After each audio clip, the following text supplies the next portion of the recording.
Intense studio illumination gleams, catching the reflections on pristine microphones and anxious countenances. Cameras glide gently across a curved arrangement of seating, a configuration typical of high-profile discussions where every statement is weighed and every pause is amplified. Morgan Freeman leans forward, his voice velvety but infused with an unexpected condescension. He begins, his demeanor calm yet piercing, noting that some people confuse volume with genuine leadership. Enthusiasm does not always signify intelligence, he states. The assembled crowd chuckles, a sound that starts softly but spreads rapidly, polite amusement turning into knowing grins. Across from him, Representative Jasmine Crockett remains totally still. There is no defensive shift, no detectable flinch, only a profound, quiet calmness. The lens captures her gaze, steady and difficult to interpret, vibrant with self-restraint. Freeman persists, the icon dominating the room without difficulty, oblivious to the precarious boundary he is navigating. It is admirable, certainly, the vitality he injects, he adds with a faint grin. But occasionally the most intelligent action is recognizing when to cease speaking. A ripple of whispering travels through the spectators. The focus lingers on Jasmine, her lips barely separate, a slight smile appearing, indicating not amusement but total understanding. She is fully aware of exactly what just transpired. The gathering perceives this as his definitive moment. He believes it is his celebratory lap. However, stillness is becoming her tool of choice. Seconds tick by, heavy and charged with electricity. The laughter diminishes breath by breath, substituted by a palpable hum of expectancy. Everyone is waiting for her reaction, her defense, her anger, yet nothing comes. Instead, Jasmine sits up slightly straighter, her eyes locked onto Freeman. When she finally speaks, her delivery is measured, soft enough to compel listeners to lean in, sharp enough to cut through the surrounding tension. "Mr. Freeman," she says, "you have portrayed wise figures your whole life. I comprehend why you would expect everyone else to speak like your scripts." Baiti. The atmosphere shifts dramatically. The laughter immediately ceases. Her tone remains composed, but her gaze is steady and unyielding.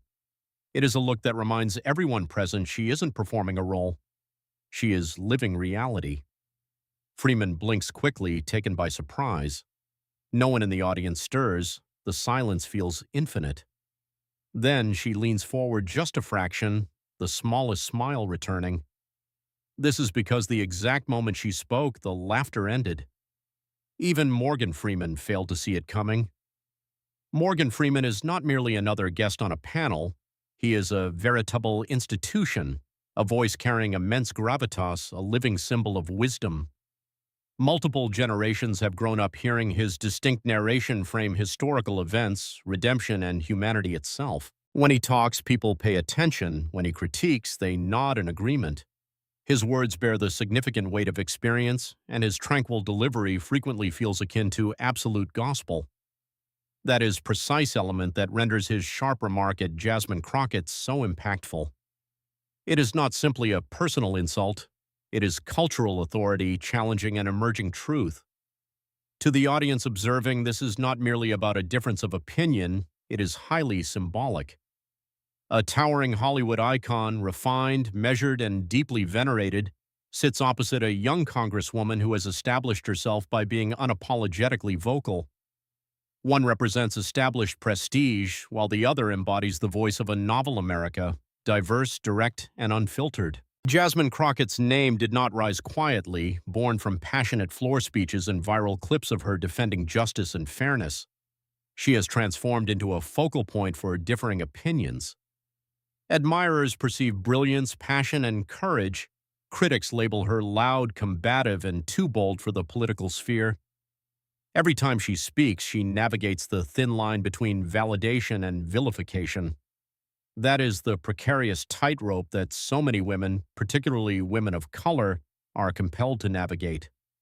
So when Freeman's words carry that subtle undertone, recognizing when to cease speaking, the moment is transformed. It becomes something much larger than the room, larger than him or her. It is about who possesses the authority to define intelligence, who is deemed composed, and who is labeled as emotional. For Jasmine, it is not an issue of ego, it is about representation. Millions watching perceive themselves in her silence. The students, the professionals, the dreamers, all who have been told to wait their turn, to temper their tone, to make their message more palatable.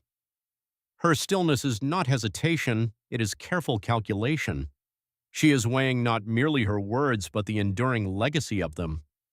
Morgan Freeman represents the world that believes wisdom should sound familiar, deep, steady, masculine, and aged in experience.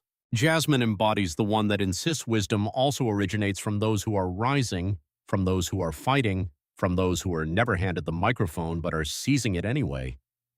The tension between them hums like static electricity, a generational, cultural, and ideological standoff. Each word she selects could echo far beyond that specific set. For the producers behind the glass, the silence feels dangerous, undoubtedly ratings gold, yet unpredictable. For the audience, it is magnetic. One can almost feel the collective breath being held across living rooms and on phones everywhere. This is not just a talk show, it is a moment of reckoning disguised as mere entertainment. Jasmine's composure is not resistance, it is absolute clarity. She understands that responding to arrogance with anger only nourishes the established narrative. However, meeting it with intellect and grace dismantles it from the inside out. Every fiber of her being has been shaped for moments precisely like this: the courtroom, the Congress floor, and now the camera's unblinking lens. Freeman thinks he is imparting a lesson. What he does not realize is that he has become the subject of one. Because when a legend attempts to define your worth, you either shrink or you proceed to redefine the legend himself. Morgan Freeman has constructed an empire of reverence, a career sculpted from calm certainty and cinematic truth. His voice has narrated everything from the story of God to the epic of America. When he speaks, his cadence carries significant weight. It is slow, deliberate, with every pause drenched in quiet authority. Yet somewhere in that very stillness lies a shadow. For years, audiences have celebrated Freeman's charm, that gentle humor, that easy smile. Yet in countless interviews tucked behind the smooth delivery, a pattern exists. There is a subtle brush of condescension, a certain tone reserved for the young, the unseasoned, or the unapologetically outspoken. It is the kind of tone that does not shout over you. It dismisses you softly, much like a parent humoring a child. Clips circulate online, snippets of Freeman leaning back in interviews, eyes half closed, grinning as a younger guest attempts to challenge him. He interrupts not with overt hostility, but with a chuckle. He waves off counterpoints using phrases like "you will understand when you have lived a little," or "wisdom takes time." The audience laughs every single time, as if the laugh track itself has been trained to obey him. And yet, somewhere deep in those moments, a discomfort lingers. That laughter does not always sound like genuine amusement. Sometimes it sounds like compliance, like people laughing because silence would be too revealing.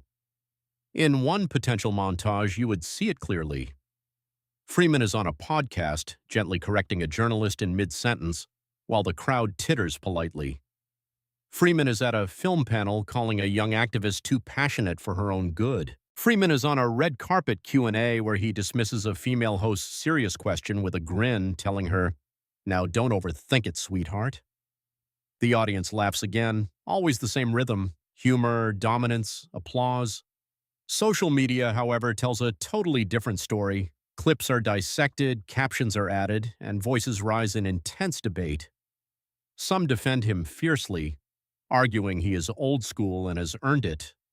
Others call it what it is: toned-down arrogance dressed up in charm. Hashtags emerge regarding respect or dismissal, the Freeman effect. The myth of the untouchable elder statesman begins to crack under close scrutiny. Inside the studio, the audience's reaction mirrors that specific divide. Some lean forward, grinning in admiration, ready to take the legend side. Others fidget, sensing something is off, that faint air of superiority disguised as teaching. The laughter feels strained now, the comfort slipping away. This is not the Freeman of cinema, the redemptive figure, the moral compass. This is the Freeman of power, the man whose intellect has become armor. He is the one who has learned that control is not about volume, it is about tone. He does not need to raise his voice to win over a room. He simply lowers it until you are forced to lean in to hear. That is what makes his exchange with Jasmine so electrifying. This is because, for the very first time, the formula fails. The charm does not land successfully, the authority does not dominate, the wisdom sounds rehearsed. Across from him sits a woman who has seen enough of that specific tone to recognize it instantly, not as mentorship but as a mask. Freeman's shadow looms large, not evil but emblematic. He is the embodiment of an establishment that hides exclusion behind eloquence. His words are never crude, but their precision cuts just as deeply. Knowing when to stop talking, he told her earlier, the words dressed up as advice but sharp enough to wound. That is the quiet genius of intellectual dominance. It convinces the world its true nature is kindness, it cloaks dismissal in elegance, it wins applause for undermining you gracefully. For decades, no one dared to challenge it until now. This is because what Jasmine represents is more than just youth or boldness. She represents the awakening. She embodies the generation that no longer bows to polite suppression, the kind that hears the undertone and says, "No, I caught that." And in that studio, surrounded by laughter and lights, the shadow of Morgan Freeman's confidence begins to tremble. His calm, once disarming, now feels defensive. His humor, once charming, now sounds strategic. The audience starts to sense it too, the moment where admiration transforms into awareness. For a man who has spent a lifetime being the definitive voice of truth, the hardest sound to face is silence that does not agree. He thought this would be another easy exchange until Jasmine flipped the script. Long before the cameras, before the trending hashtags and televised debates, Jasmine Crockett's voice was tempered in the heat of real struggle. It was not the cinematic kind, but the type that tests who you are when nobody is watching. Her story does not begin in the marble halls of Congress. It starts in a small Texas courtroom with fluorescent lights humming overhead and the air heavy with fatigue and quiet defiance. She was not a celebrity then, just a public defender with a stack of case files taller than her paycheck. She was standing up for people the system had already forgotten. Those courtrooms were her battlegrounds, her classrooms, and her proving ground. She would walk in, often facing judges who would glance over her credentials and underestimate her before she even spoke.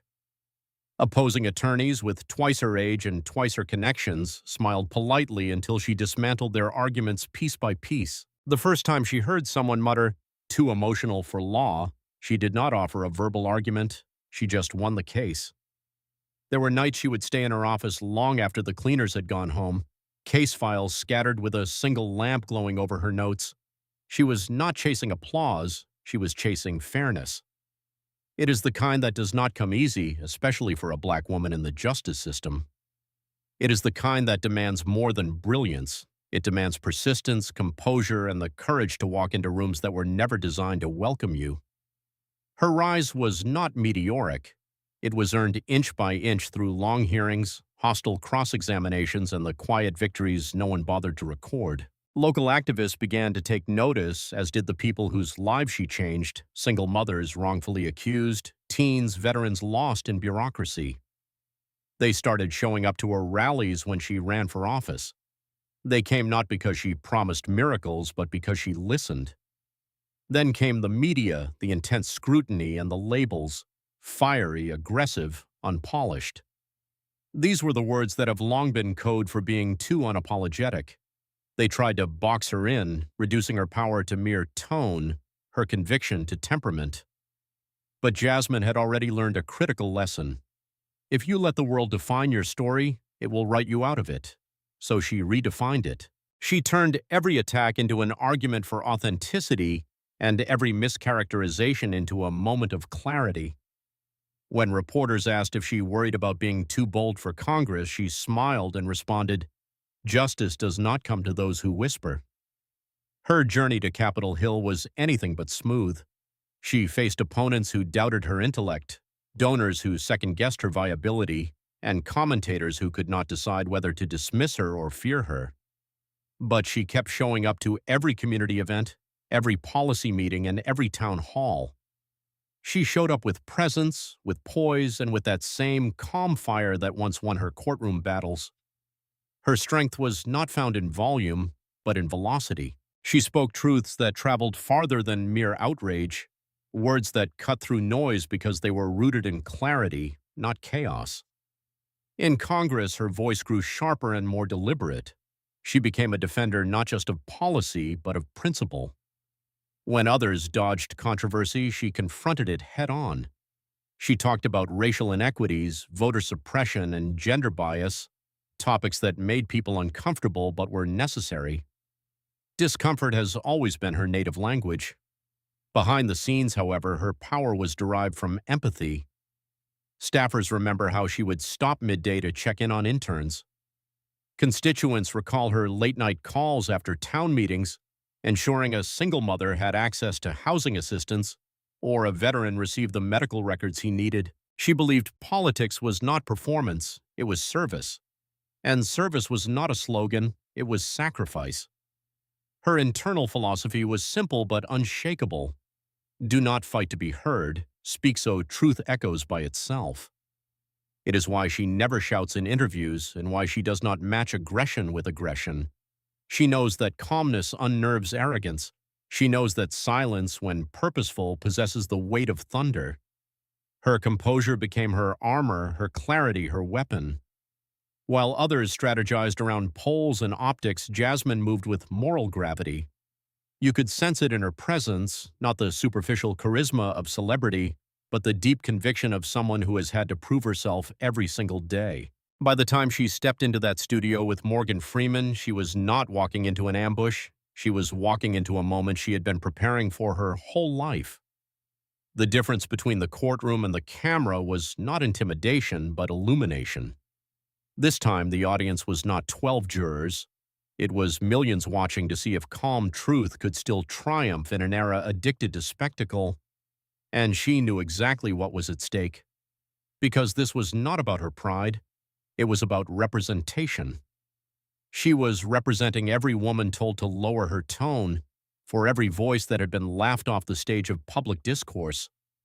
She was not just defending herself, she was defending the idea that intellect and integrity do not need to shout to be powerful. So when Freeman mocked her on air, when the laughter rippled and the room leaned in to see if she would crumble, she did not flinch. She smiled.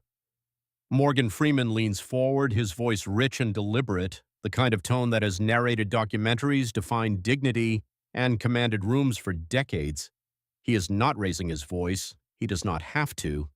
His calm is weaponized charm, his criticism disguised as concern. I just think, he begins, his eyes glinting beneath the studio lights, that sometimes people mistake passion for wisdom.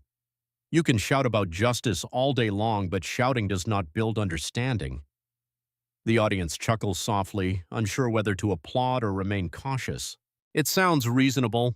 How could it not when spoken in that legendary voice, the kind of voice that has comforted millions, now subtly questioning the intelligence of the woman sitting opposite him?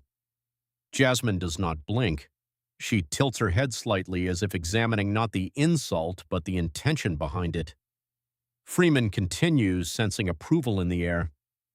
I respect what you are trying to do, he adds, his smile patient, condescending in its politeness.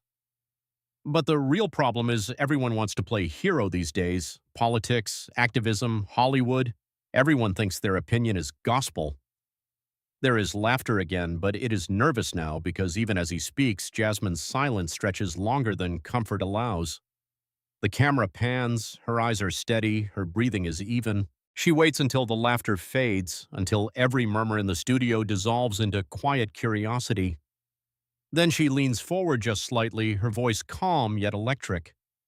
Morgan, she says softly, can I ask you something? He smiles, amused.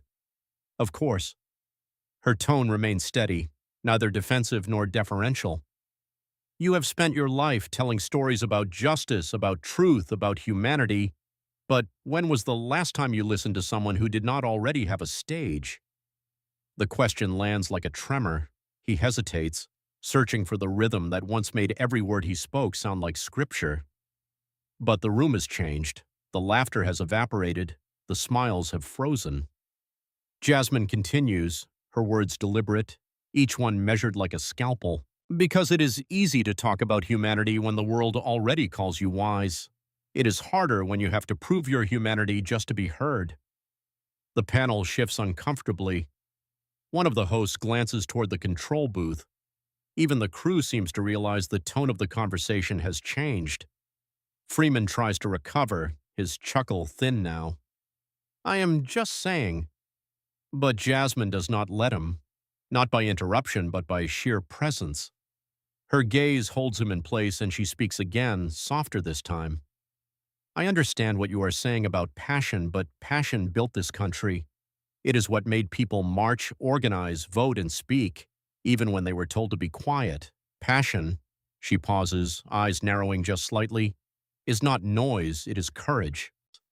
He exhales through his nose, leaning back and crossing his arms, a sign of retreat more than composure. The audience senses it, the shift, the reversal. For the first time, Morgan Freeman looks like a man reaching for control he does not possess. She presses gently, never raising her voice. You said everyone wants to play hero, she says. But some of us do not have that luxury. Some of us are just trying to make sure the truth does not get buried under the comfort of old voices. The silence that follows is absolute. It is the kind of silence that television producers fear, the kind that cannot be cut with background music or a quick edit, because it is real, because it is heavy, because it means something has landed. Freeman clears his throat, attempting to recompose his authority. Well, that is an interesting point, he says. The usual resonance of his voice is thinner now, the edge of uncertainty creeping in. But Jasmine does not respond. She does not need to. The power has already shifted. The host tries to interject, sensing the awkwardness. Let us, move to our next topic. But no one moves, not yet. Every eye is still on Jasmine, whose calm composure radiates more power than any monologue could. She does not gloat, she does not smirk. She simply folds her hands, the faintest hint of empathy softening her expression. It is not victory, but truth acknowledged. And in that moment, it is clear the debate is not about who spoke louder, it is about who spoke with more conviction. Then, with one perfectly measured line, she left him speechless. The pause lingers, a living thing between them. Morgan Freeman's eyes, once so assured, now narrow slightly as if searching for footing on ground that no longer feels solid. The cameras catch it, the audience feels it, the moment breathes with quiet electricity.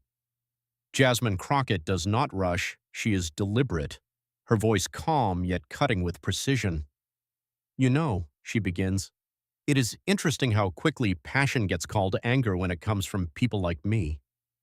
The words float through the room, poised, controlled, but undeniably heavy. Freeman leans back slightly, his hands clasped, eyes flickering with surprise. I have heard that my tone is too sharp, Jasmine continues, that I should be more measured, more graceful, but I wonder who decided what grace looks like. Who benefits when my tone makes people comfortable instead of my truth making them think? No raised voice, no sarcasm, just logic and lived reality delivered like a scalpel to ego. Freeman shifts in his seat, lips parting as if to respond, but something in her delivery holds him still. The audience senses it too. This is not confrontation, it is correction, a masterclass in restraint. She presses on. You said earlier that shouting does not build understanding, but Mr. Freeman, understanding does not build itself. It takes people willing to be loud enough to make you look, even when you would rather not. Her gaze does not waver. It is not rebellion in her eyes. It is grace sharpened by exhaustion. The truth is, she continues, I have spent years listening to men with microphones explain how the world works. But when black women speak from experience, it is called emotion instead of insight. We do not get to be the narrators of our own stories. We get narrated. Gasps ripple from the live audience. One host swallows audibly. The control room camera quietly zooms closer on Freeman's face. His jaws tight, eyes cast downward for a split second. Jasmine does not look at him. She speaks to the air, to everyone watching. And maybe it is not personal, Mr. Freeman. Maybe it is systemic. Maybe what you call wisdom has been built on the idea that experience only counts when it comes from a man who already has the world's respect. Freeman exhales slow and contemplative, the sound of a man realizing the argument is not about him, but everything he represents. The audience stays silent. Even the hum of the light seems quieter now. Then Jasmine leans in slightly, the tone softening, humanizing. I grew up hearing your voice tell stories about freedom, struggle, hope. I admired that. You taught generations to see light in the darkness. But what I have learned, standing where I stand now, is that light does not just come from narrators. It comes from those willing to speak, even when their voice trembles. Her words disarm, not attack. There is no venom, only clarity. It is the kind of truth that does not need volume, only presence. Freeman's gaze lifts. For the first time, there is no pretense of dominance. His expression softens, a quiet humility appearing in the corners of his eyes. Jasmine continues, her rhythm steady. You asked me earlier what shouting accomplishes. It accomplishes survival, because silence for people like me has never been safety. It has been erasure. And every time I speak, I am reminding someone watching that their truth deserves to be heard too. Applause begins, hesitant at first, then growing, but she does not pause for it. Her focus stays on him. And I do not need everyone to agree with me, she says. But I do need people to understand that comfort has never been the measure of progress. Discomfort is. It is what pushes nations forward, what reshapes old ideas, what forces us to evolve. She glances briefly toward the crowd. So if my voice shakes a few tables, maybe those tables needed shaking. The line lands like thunder wrapped in silk. Freeman's eyes close for half a beat. He nods once, slow and deliberate. That's fair, he murmurs. But his voice cracks slightly, the steady confidence replaced with reflection. The moderator tries to steer the show back on track, but no one moves. No one wants to cut away from what is unfolding. Jasmine offers a faint smile, not smug, but peaceful. I do not say this to challenge you, she adds, her voice quieter now. I say it because I respect what you have built. But respect should not mean silence. It should mean honesty, even when honesty stings. That it is when it happens, the shift. Freeman's eyes glisten slightly under the lights. The man who has narrated centuries of struggle on screen now sits in quiet contemplation, face softening as if hearing something new, something that reaches him not as an actor but as a human being. He nods again, slower this time. You are right, he admits, his voice subdued. Maybe I have gotten too used to hearing my own voice. The audience exhales collectively, the tension breaking into quiet awe. Some clap softly, others just watch, stunned by the intimacy of the exchange. Jasmine smiles gently, meeting his gaze. We all have, she says. That is why we need more voices, not fewer. It is the perfect closure. Calm, complete, transcendent, but even as the moment ends, the atmosphere lingers. The cameras capture Freeman lowering his head slightly, a quiet gesture of acknowledgement, the kind that does not need words. Social media will later dissect every second, the tilt of his head, the calm in her tone, the moment a cultural icon became the student. Clips will loop endlessly across timelines, the moment Jasmine Crockett silenced Morgan Freeman without raising her voice. Comment sections will explode. She did not just win the debate, she changed the conversation. This is how you teach without tearing down. Dignity has never looked this powerful. The viral flood begins even before the show ends. On X, on TikTok, on every platform, her quote circulates like gospel. Passion is not noise, it is courage. And beneath that, millions of views, millions of echoes. Freeman, later in a backstage interview, will simply say, "That woman reminded me what grace sounds like," because that is what Jasmine Crockett had done. Taken mockery and turned it into a masterclass. A dissection of ego that never spilled into insult. She had built her victory not by tearing down a man's legacy, but by elevating the truth he had forgotten to see. In that moment, the audience did not just witness a debate, they witnessed transformation. A moment of pure, poised defiance that silenced arrogance with empathy. And when the lights dimmed, it was clear dignity had won the night. But the aftermath of that moment would turn a televised exchange into a cultural reckoning. It started within minutes of the broadcast ending. Clips of Jasmine Crockett's poised takedown flooded every corner of the internet. On X, the hashtag Dr. Crockett silences. Freeman shot to #1 worldwide, followed by Respect Over Fame and Dour Truth wins. Every platform pulsed with the same electric current, disbelief, admiration, and a collective sense that something bigger than television had just happened. The first wave came from social media commentators. She did not just respond, one tweet read, she rewrote the dynamic. Another post simply said, "Grace is the new power," accompanied by a still image of Jasmine mid-sentence. The frame would become an instant meme, replicated, remixed, and reshared with captions like, "This is what composure looks like," and "Silence them with truth." Within hours, major outlets joined in. CNN's late-night recap called it the moment calm intellect dismantled cultural authority. MSNBC labeled it a generational exchange that defined a new era of discourse. Even conservative talk shows, unable to ignore the clip's momentum, framed it as a wake-up call about humility in the public eye.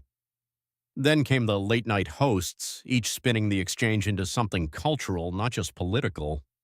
On one show, a split-screen replay contrasted Freeman's mockery with Jasmine's stillness. The audience roared at the contrast, not because it was funny, but because it was true. It was not comedy anymore. It was commentary. Political podcasts dove deeper. Analysts, sociologists, and digital creators dissected every word, tone, and gesture. "This is not about disrespect," one podcaster said. "It is about evolution. It is about a generation that values authenticity over legacy, truth over tone." The sentiment spread, especially among young activists, women, and marginalized communities. They saw Jasmine not just as a politician, but as proof that intellect and dignity could shatter even the oldest hierarchies. The comment sections became digital town squares filled with pride and unity. "She did not yell," one viewer wrote. "She did not perform. She just existed in her truth, and it was enough." Across timelines, people began reflecting on their own experiences, being underestimated, talked over, dismissed. Jasmine's calm dismantling of Freeman's authority became a mirror for millions who had felt silenced. TikTok edits surfaced with cinematic soundtracks. Her quote, "Passion is not noise, it is courage," layered over slow-motion replays, fading into applause and text overlays like history shifts.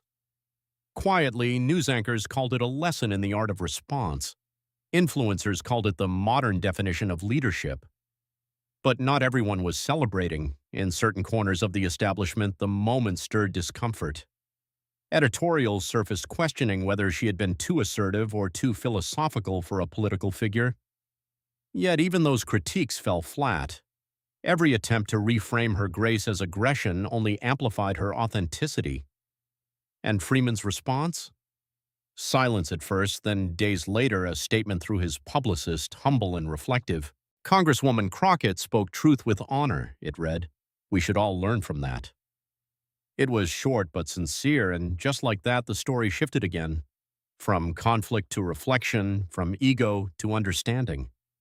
By the week's end, the moment had transcended debate shows and entered classrooms, sermons, and leadership seminars. Professors referenced it in communication courses. Motivational speakers replayed her clip at conferences. Even school teachers used it to teach the power of composure under pressure. It was no longer just a viral clip. It had become cultural currency.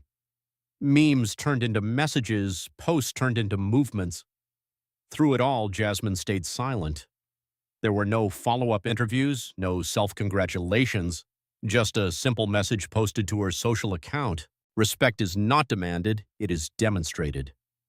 That single line gathered millions of likes. Commentators began comparing it to generational shifts, the passing of symbolic power. Freeman represented the old world of authority rooted in celebrity and reverence. Jasmine represented the new leadership rooted in conviction, intellect, and presence. The exchange was no longer about one interview. It had become a metaphor for the cultural crossroads of 2025. People were not just watching a debate, they were witnessing transformation. A new era of discourse where moral clarity outshone pedigree and poise became the sharpest weapon of all. And as clips continued circulating, one comment kept resurfacing, written and rewritten thousands of times. She did not destroy him, she awakened him. Irony was poetic. The actor who once narrated freedom had just been reminded of it, live on air, by a woman who embodied it. By the week's end, hashtags had become headlines, and headlines had become history. The clip did not fade. It evolved, replayed endlessly as both a cautionary tale and a source of empowerment. And through the noise, one truth began to echo louder than all the rest, a truth too profound to be unseen. But beyond the headlines, a deeper truth began echoing, one that could not be unseen. When the noise finally settled, the hashtags dimmed, the comment sections cooled, and the replay counters stopped ticking, what lingered was not the clash, it was the quiet. In that stillness, the world seemed to finally grasp what had happened. Freeman's silence after Jasmine's words was not defeat, it was realization. It was the sound of intellect meeting integrity, of performance meeting principle, and recognizing which one endures. That silence became symbolic. It spread beyond the broadcast, beyond the debate. It stood as a mirror to a culture obsessed with volume, proving that not all strength shouts, some simply stand still. Jasmine Crockett's composure became a lesson in modern leadership. She did not interrupt, retaliate, or grandstand. She listened, she waited, then she spoke with precision, every syllable anchored in empathy, not ego. In an age of outrage, her calm felt radical. Commentators began calling it the Crockett Doctrine, the art of answering arrogance with authenticity. But Jasmine did not craft doctrine, she embodied it. Her grace was not a performance, it was a practice. And that authenticity exposed a truth America desperately needed to remember: dignity still moves people. Because the moment was not really about a debate or a generational divide, it was about the moral architecture of discourse itself. What it means to lead, to listen, to speak truth without tearing down. It reminded millions that real leadership does not demand the spotlight. It earns it through composure. Freeman's reaction, the faint smile, the lowered eyes, the quiet acknowledgement, became an unexpected symbol too. The man who had built a career on wisdom found himself confronted by it. His silence was not weakness, it was respect. It was what happens when confidence yields to clarity. And perhaps that was the hidden beauty of the exchange, that both figures, in their own way, revealed something human. Jasmine showed that courage can exist without aggression. Freeman showed that humility can follow pride. Together, they created a rare, fleeting moment of equilibrium where truth did not have to shout to be heard. Across America, reflections poured in. Educators spoke of it as a teachable moment, activists called it a case study in poise, even corporate leaders cited it in discussions about emotional intelligence. What started as a televised exchange had become a meditation on civility itself. Because beneath the headlines and hashtags, a deeper question had emerged. When did discourse become theater? When did we start mistaking cleverness for wisdom or noise for conviction? Jasmine's calm answer reminded everyone that progress is not built on who talks louder, it is built on who listens deeper. Her composure stood as quiet defiance against a culture that rewards reaction over reflection. She did not out-talk her opponent, she outlasted the performance. She replaced spectacle with sincerity. And the audience, weary of sound bites, finally exhaled. By the week's end, think pieces called her moment a reset. Editorials declared it a turning point for American dialogue. It was not about left or right, celebrity or politician. It was about tone, empathy, and truth reclaiming space in the conversation. And somewhere within that transformation, Freeman's silence became a metaphor for something far greater, the point where ego yields to understanding. It became a cinematic still frame for our time. A man known for his voice, quiet in reflection, and a woman known for her resilience, calm in conviction. Because that is where real strength lives, not in dominance, but in restraint, not in volume, but in vision. As the final replay faded from screens, one truth resonated in the hearts of millions who had watched, shared, and reflected.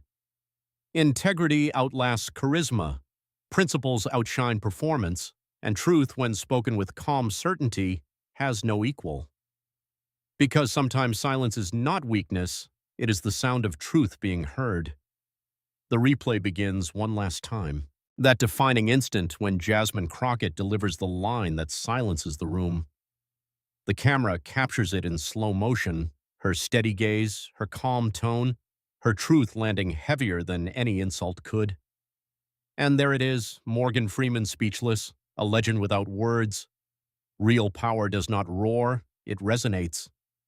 As the screen fades to black, her words echo, "Truth does not tremble, fade out."